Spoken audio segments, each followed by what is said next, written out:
هم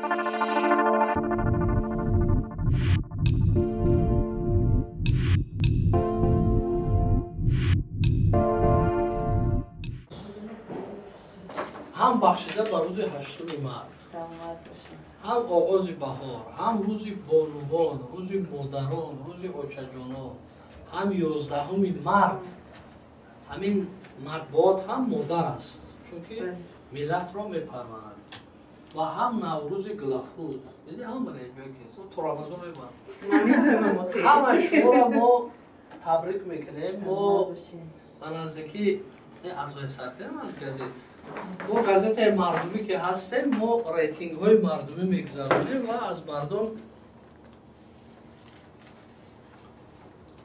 و از مردم پرسیدیم و اکثریت گفتند که حاضر در همین بینوی موسوم به گژیکا گازت ژورنالی کمپلکس واقعا هم ژورنالی رقم 1 در بین ما زنها را در نظر گرفتیم که ژورنالی بانوان است و سردبیر رقم 1 شاهانه سلیمان. این فکر مونست، این عقیده مونست و شما مبارک باشد.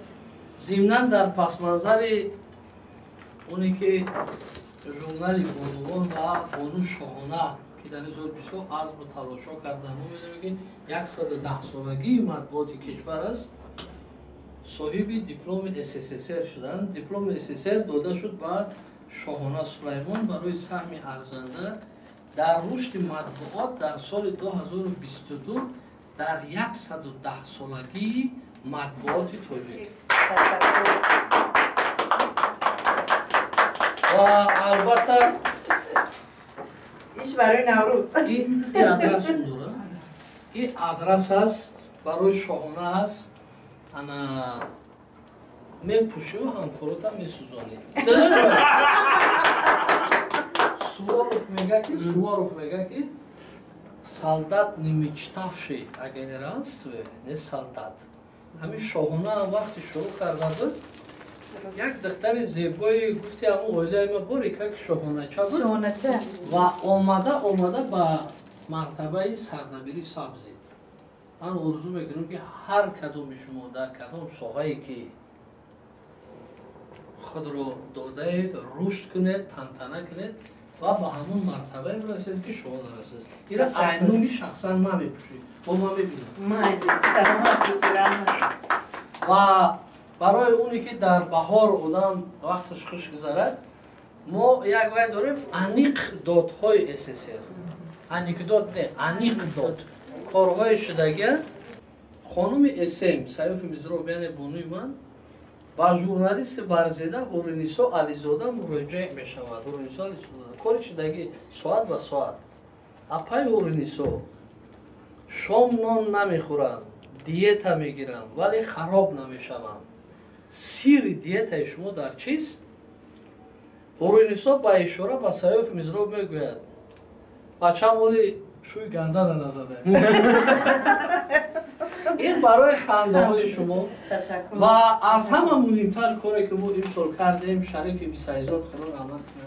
نفری که وطن ساز بود، نفری که خاک وطن را ساختند، برنامه‌های رادیویی ساختند و در برابر امام علی رحمانی جوان 40 ساله یک جا نشسته میلیون ها گریزه را به وطن برگرداندن.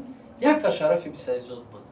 متاسفانه این روز در بین ما نیست ولی SSSR از روی شعار هیچ کس و هیچ چیز فراموش نمی‌شود.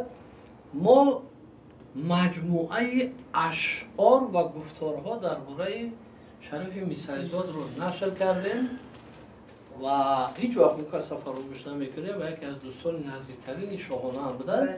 این مجموعه به شما توفیق